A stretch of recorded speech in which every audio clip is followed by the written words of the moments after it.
Go. All right, I've textured with box mud. Box mud can take a couple hours to dry, so I like to come along with the heat gun, kind of speed up the process a little bit.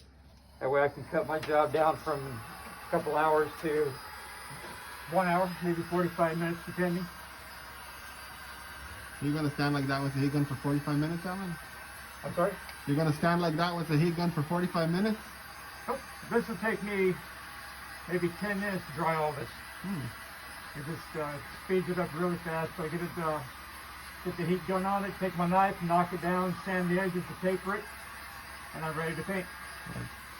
So the whole job will take 45 minutes and then instead of a couple of hours. Yeah, the drywall itself, yeah. Perfect. What temperature does that heat gun get to, you think? 1100. 1100. Right now I have it at 8. Yeah. If I hit it with the full 1100, it could bubble and actually blow back into my face, which has happened before. All right. Thank you, Alan. Yes, sir.